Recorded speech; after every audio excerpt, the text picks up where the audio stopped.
하나님 말씀은 요한복음 2장입니다. 1절부터 5절까지 봉독해 주시기 바랍니다. 그때에 가이사 아구스도가 영을 내려 천하로 다 호적하라 하였으니 이 호적은 구레뇨가 수리와 총독이 되었을 때에 처음 한 것이라. 모든 사람이 호적하러 각각 고향으로 돌아가매 요셉도 다윗의 집 족속이므로 갈릴리 나사렛 동네에서 유대를 향하여 베들레헴이라 하는 다윗의 동네에 그 약혼한 마리아와 함께 호적하러 올라가니 마리아가 이미 잉태하였더라. 오늘 누가복음 2장을 가지고 설교 제목은 예수님의 탄생과 유년 시절입니다. 신앙생활 2개 주님에게 쑥 들어가라 이걸 말씀했습니다. 주님에게 쑥 들어가셔서 주님의 겸손을 가져와야지만 겸손합니다. 교만하면 망합니다. 우리는. 그런데 그 교만함을 어떻게 이길 수 있느냐? 주님의 겸손을 가지고 와야 됩니다. 근데 또 하나 있는데 바로 훅이란 단어입니다.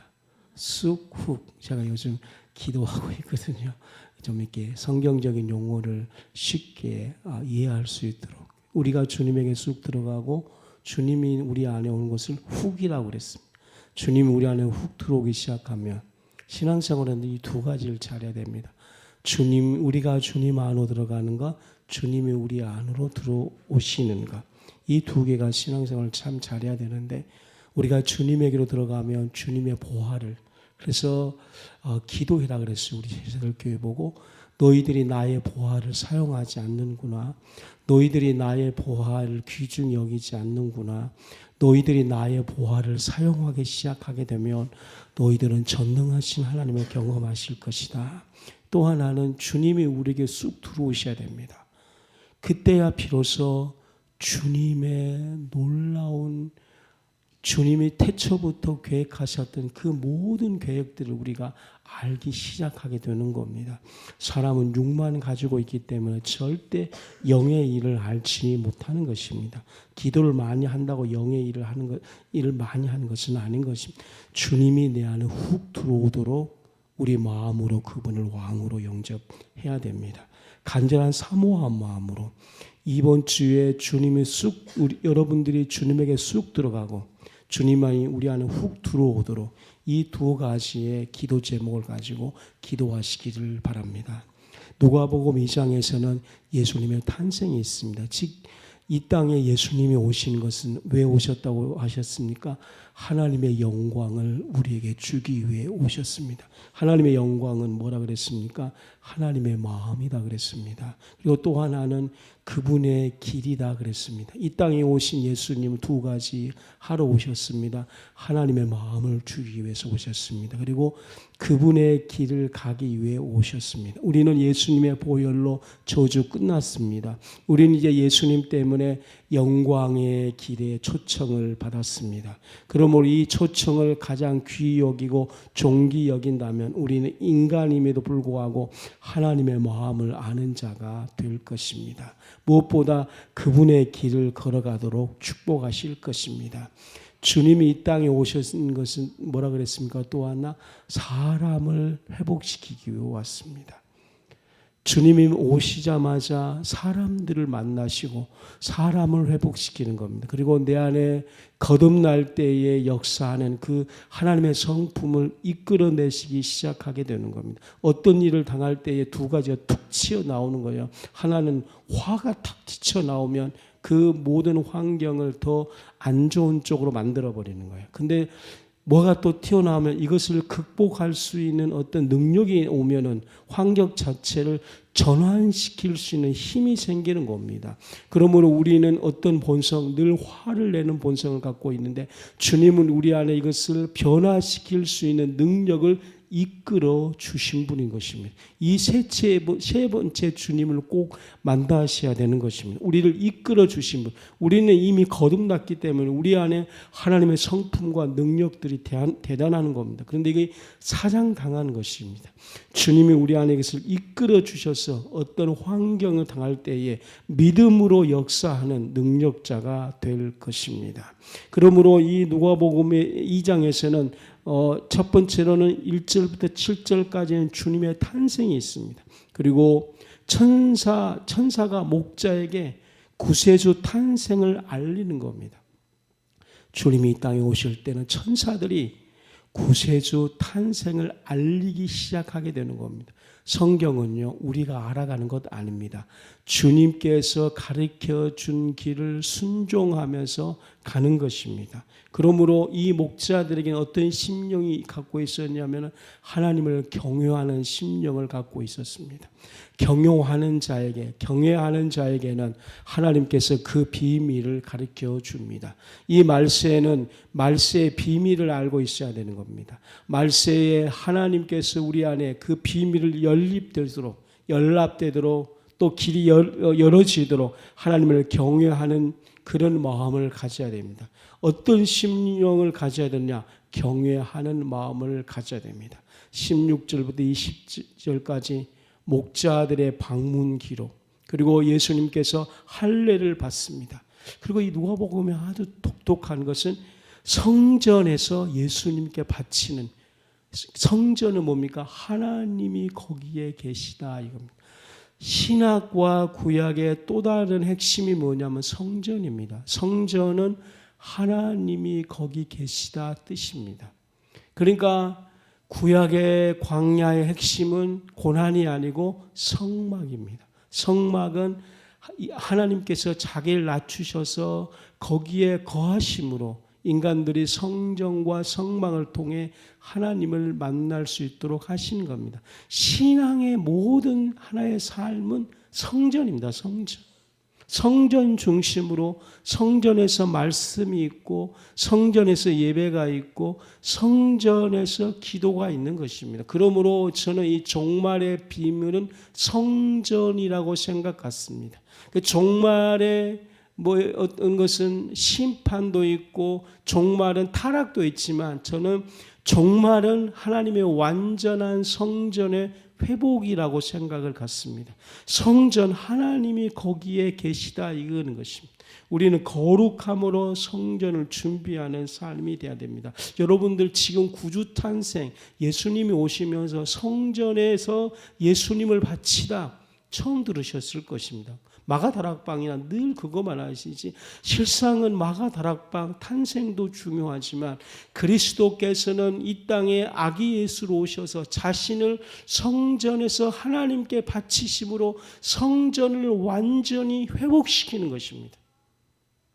완전히 하나님이 거할 장소에 완전히 회복시키는 겁니다.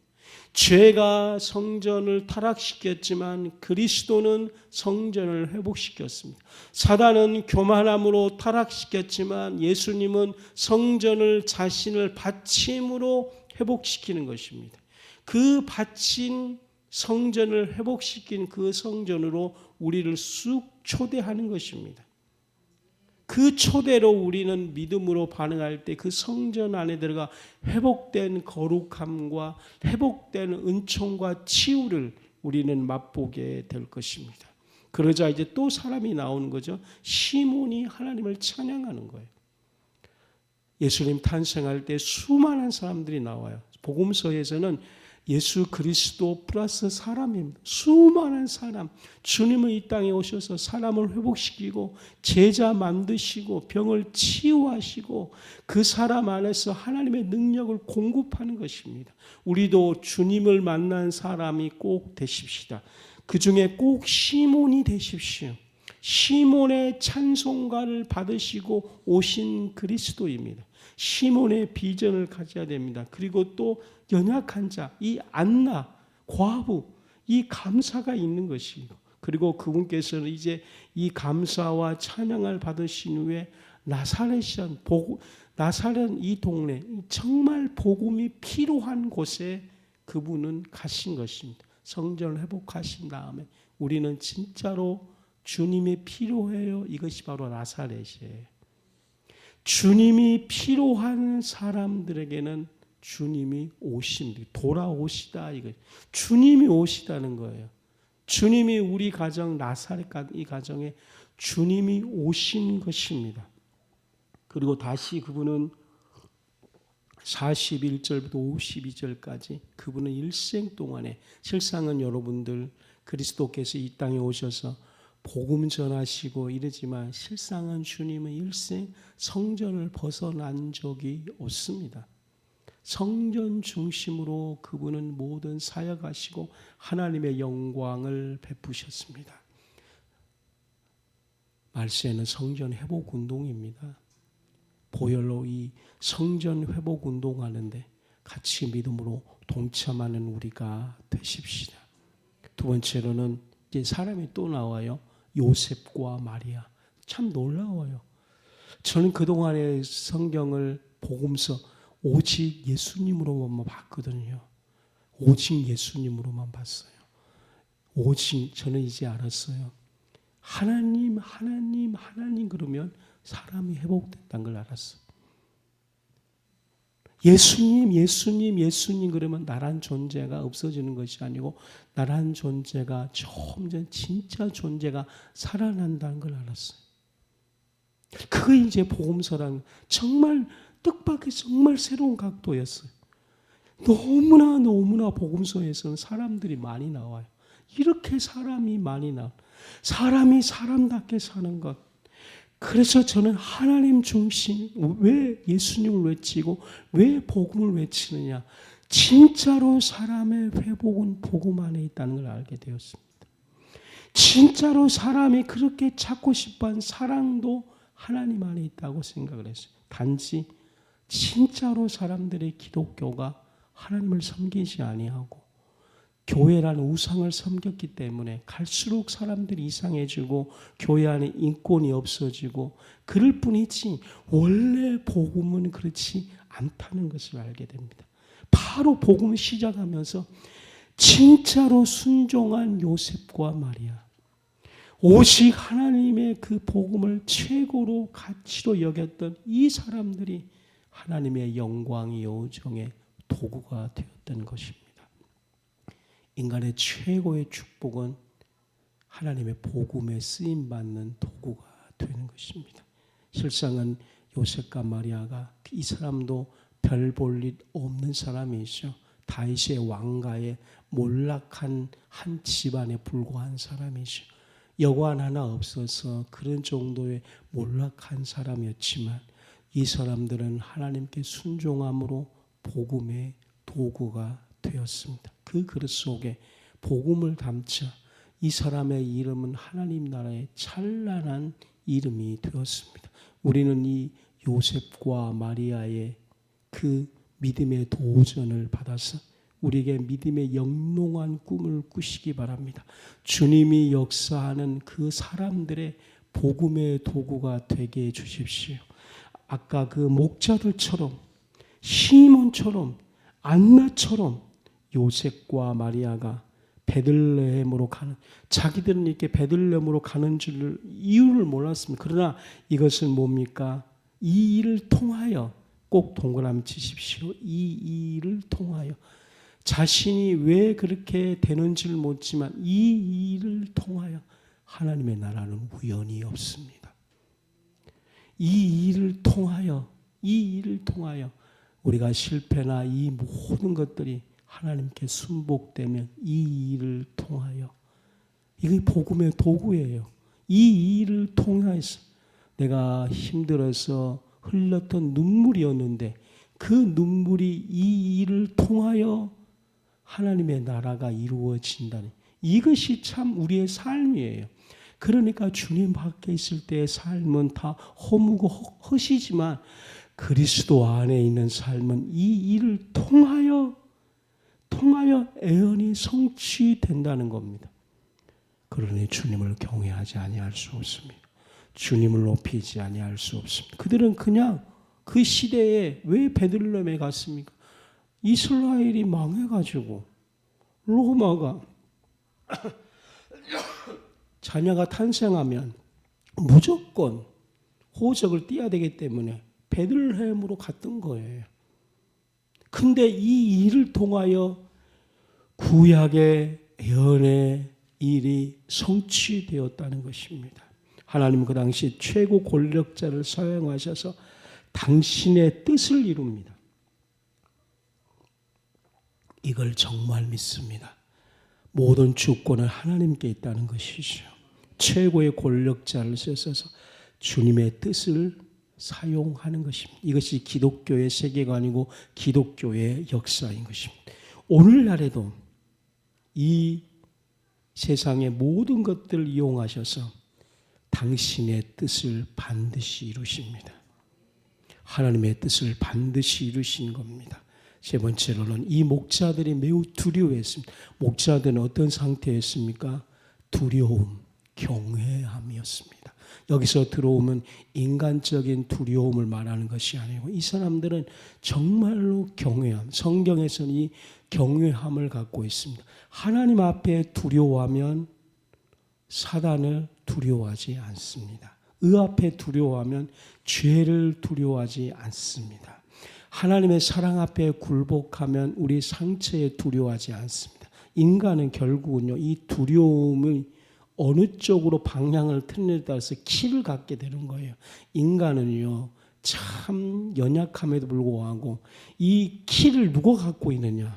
이 두려움의 키를 죄가 딱 갖고 있으면 성향과 방향이 그쪽으로 계속 뻗어갑니다.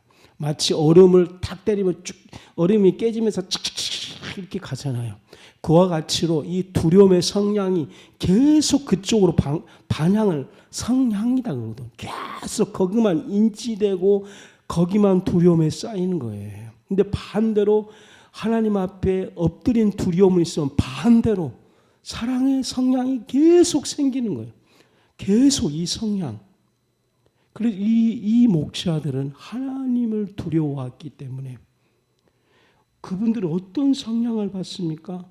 천사들을 통해서 위로를 받기 시작하는 거예요. 이 위로를 마음을 받기 시작하면 이쪽 성향이죠. 위로가 그 안에 싹 오면은 똑같은 환경이 들어가고 실질적으로 천사들 그 영의 위로가 정말 그들을 막 지배하거든요. 지배하면은 칠흑같이 어둠에서 구주 탄생이 오시는 비밀을 아는 거예요.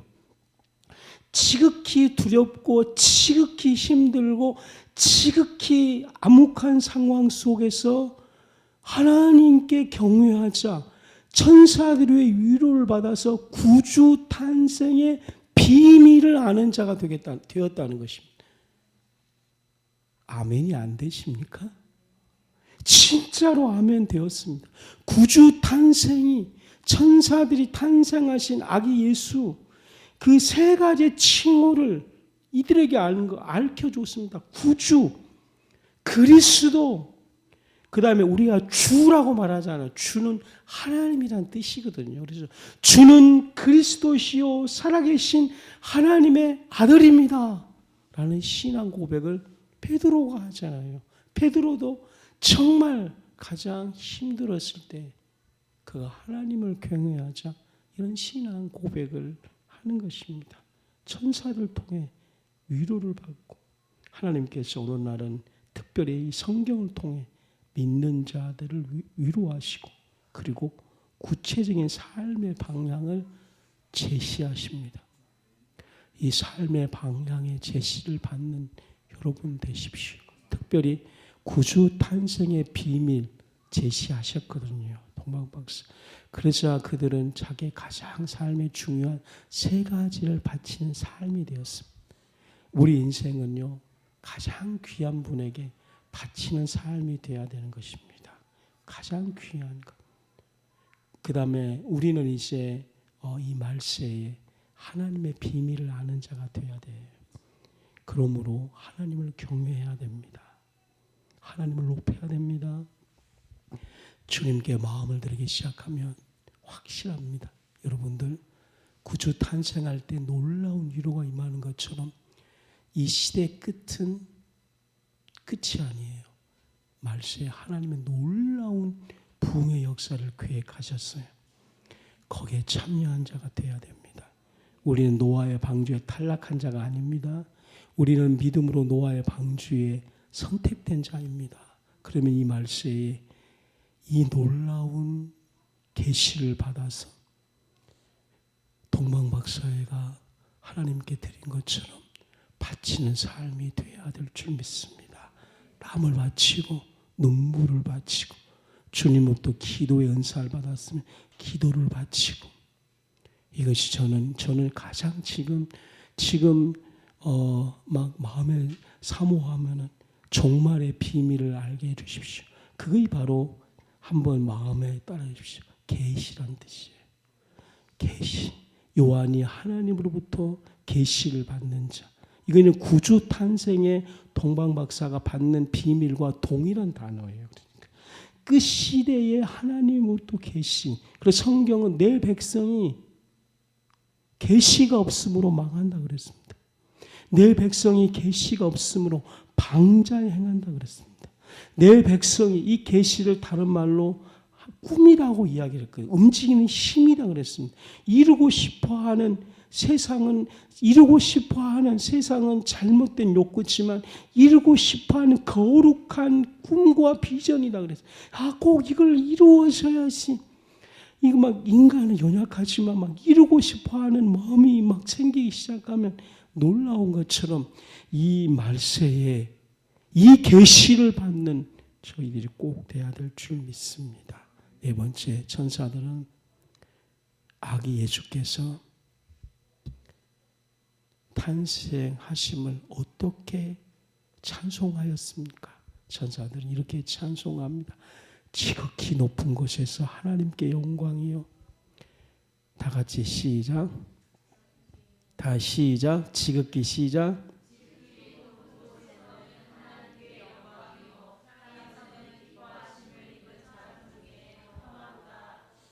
천사들의 찬송 보십시오. 최고의 수준 높은 찬송입니다. 지극히 높은 곳에서는 지극히 높은 곳. 지극히 주님의 두 가지예요. 지극히 높은 곳에 하나님께 영광이요. 땅에서 기뻐하심. 그리고 그 사람 중에 평화로다 찬송했습니다.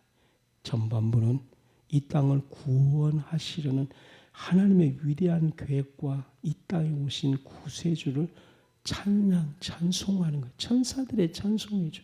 주님이 이 땅에 오셨을 때 이 영광의 찬양과 경배를 받으시고 이 땅에 오시는 것입니다. 후반부는 평화를 주시는 분, 이 평화를 주신 분 앞에서 마음이 행복했습니다. 내 주님은 주시는 분이에요. 신앙은 어떤 걸 제일 잘한다고요? 주는 분을 잘 아는 것이 신앙생활이에요. 주님은 끊임없이 우리에게 주는 분이에요. 우리는 뭐요?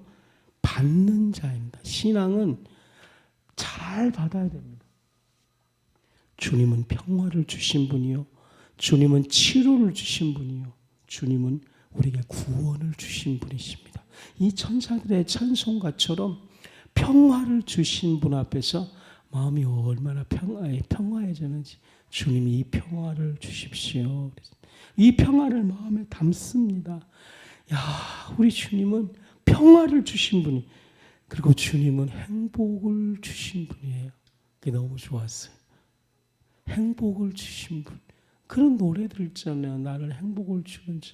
이게 우리 주님이라는 것이죠. 행복을 주신 이 천사들은 그걸 너무 잘하는 거예요.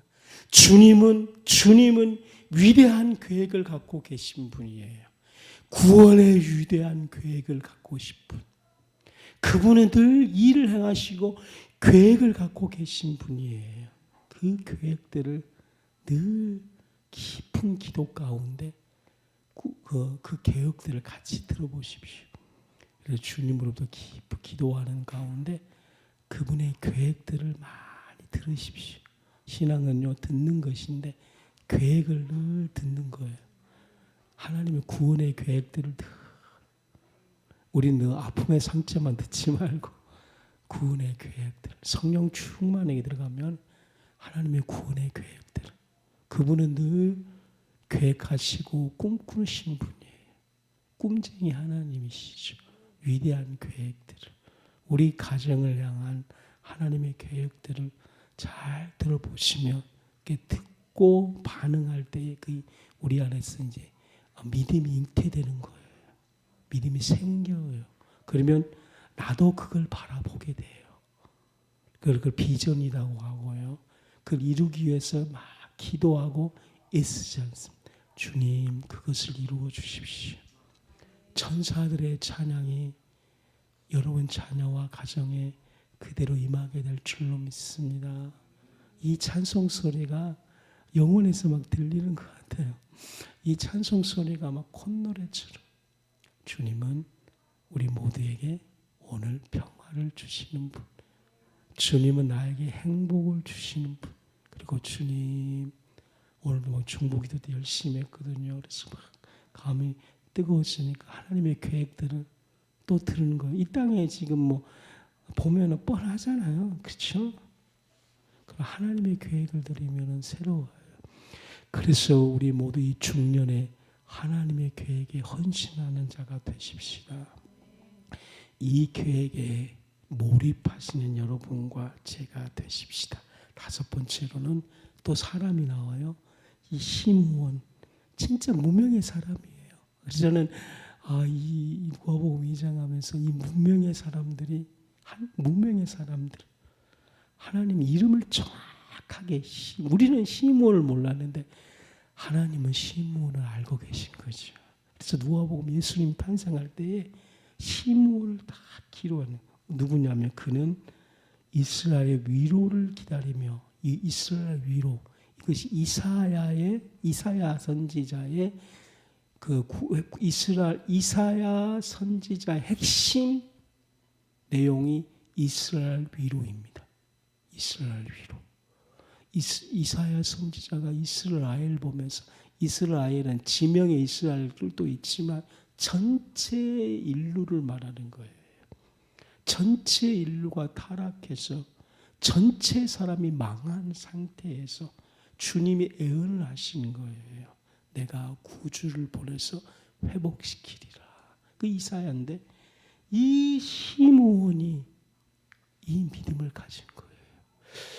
이 단순한 이스라엘 위로가 이 사람은 진짜로 이 하나님에 대한 기대가 사무친 거예요.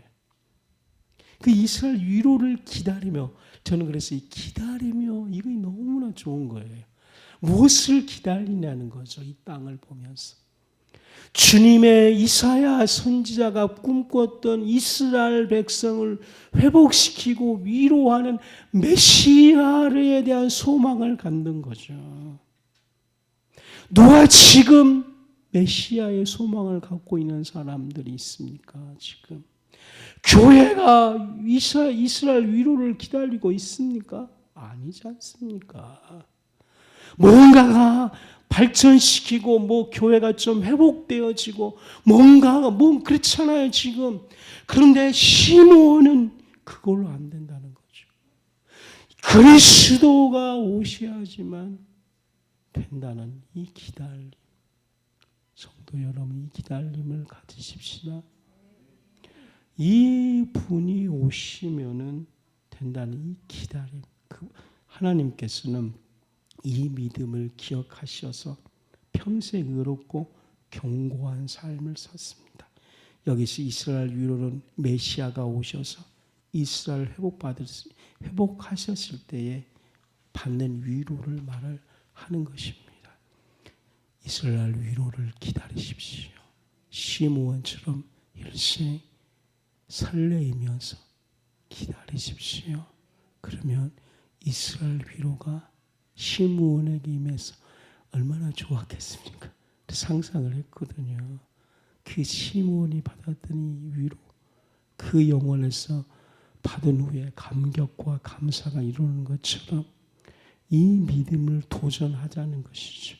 정말 살기 막 아둥바둥 살 때 그러나 우리는 시므온의 믿음을 가지고 이스라엘 위로를 기다리는 것이죠. 대한민국의 상황을 보면서 이스라엘 위로를 기다리는 것이죠. 이 한국의 모든 상황을 변화시킬 수 있는 어떤 것도 우리는 기대와 소망을 갖지 마십시다. 그런다고 각자 개인의 정치 이걸 보는 그런 각자 열심히 우리 모두에게는 이 정치 이것을 각자 청지기로 맡겼기 때문에 그 누구보다 열심히 우리가 그냥 막 교회만 절대 그거 아니면 더 이상 이쪽으로 설교하지 않을게요. 누차 교회는 자기 맡긴 그 청지기 사명 열심히 시간이 없는 관계 이쪽을 안 할 뿐이에요. 맨날 이슬 아니 일주일에 한 번 40분 35분 설교하는데 이거를 그래서 그러는 것이지. 그래서 그러니까 이쪽은 정말 해야 돼요. 여섯 번째로는 시므온은 이 위로를 보니까 이 예수님을 보고 저는 그래서 너무나 감사했어요. 위로를 보니까 상상 속에만 있는 것이 아니고 그에게 실질적으로 아기를 볼 수 있도록 주님이 하셨다는 것이죠. 그래서 너무 할머니했어요. 시므온이 27절부터 32절까지 아기를 보고 행동하게 하셨다는 거죠.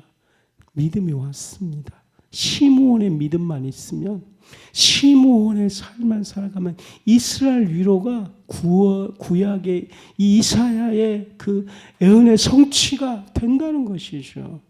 그래서 이 종말 때에 시므온처럼 기다리고 있다는 것입니다.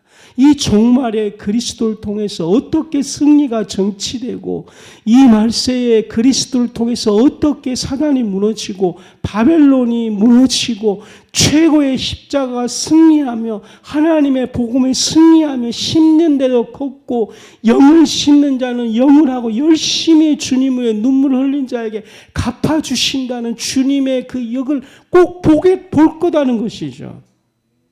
죄로 말미암아 무너진 세상이 아니고 주님의 천년 왕국이 이루어지며 그 의가 사랑하고 연약한 자가 사랑받고 가난한 자가 대접받는 그것을 우리가 그리스도를 보고 우리는 시므온처럼 행동하게 될 겁니다. 주님을 안고 성령의 지시를 받아 감사하면서 주님이 바로 그가 기다리는 왕임을 찬송했습니다. 너무 좋잖아요. 그가 바로 어떤 분이 책을 썼어요. 그가 바로 이 내용이거든요. 우리가 그토록 평생 예배하고 헌금하고 찬송하는 그가 바로 아멘이죠. 아닌데 이거 아니잖아요. 일생 동안 감사하고 참여했던 예수가 바로 우리가 그렇게 기다렸던 구원자 예수, 마지막 승리자 예수임을 알고 온 마음으로 찬송하면서 내 영혼이 은총을 입어 중환제진 묻고 보니 예수 따라가며 복음 순종하며 오랫동안 모든 죄 가운데 온 마음 다하여 주를 찬양하며 주님은 나의 목자시고 예수님은 나의 강한 성이요. 이 찬양을 침상에서 마음껏 부르다가 하나님의 나라에 가게 될 것입니다. 시므온의 신앙을 꼭 하십시오. 이 시므온은 그래서 메시아 호칭을 사용하지 않고 구원을 보았다 그랬습니다. 이 시므온은 이 예수님을 이방에 비추는 빛이라. 이방에 그렇죠. 이제 시므온도 그렇죠. 내가 말했지 않습니까? 하나님을 사모하면 자기 중심에 빠지지 않아요. 이 시므온도 뭡니까? 이스라엘 위로 뭡니까? 구약 사상에 빠지는 이스라엘. 그러면은 자기 민족 아니에요. 놀라운 거예요. 이 시므온의 이 노인이 그 당시에 이 시므온 빼놓고 예수님 당시에는 전부 다 시오니즘, 이스라엘 자기 땅. 저는 그래서 유튜브를 보니까 이 전쟁 났는데 안 봐요. 99%가 선고 악이 이스라엘은 선이요, 팔레스타인 악 이렇게 딱 구축을 해붙더라 보니까 그죠? 한번 이 전쟁을 다루는 지금 유튜브들의 목사님 보십시오. 전부 다 선고 악 기준이에요. 그래서 이 팔레스타인이 어떻게 하든 이스라엘은 선이어서 뭔가 구원의 계획이 대단하고 팔레스타인 전부 다 복음을 몰라서 시므온은요 여기서 예수님을 이 시오니즘에 빠지지 아니하고 이방인을 비추는 빛이다 그랬어요. 뭔가 오지 않습니까? 감히 하나님께 올인하면 이방인이 보이는 거예요. 주님에게 빠지면 불신자가 보이는 것입니다.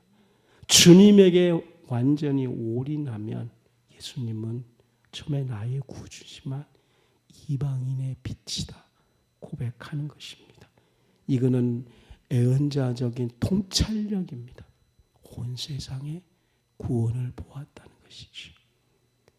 할렐루야입니다. 온 세상에 구원을 보았다는 것이죠. 그러기에 선교하러 가고 그러기에 요즘 전도에서 몇 주 후에 노인들을 모셔서 교회 행사하거든요. 후원 빵빵히 할렐루야. 그래서 노인들 오면 정성껏 대접하면 이방인의 빛 예수님을 나타내게 될 줄로 믿습니다. 할렐루야. 7번째까지만 하고 할게요. 36절부터 38절 봉독해 주세요. 누가복음 2장 36절로 38절. 네? 36절로 38절. 또 아셀 지파 바누엘의 딸 안나라 하는 선지자가 있어 나이가 매우 많았더라. 그가 결혼한 후 7해 동안 남편과 함께 살다가 과부가 되고 84세가 되었더라.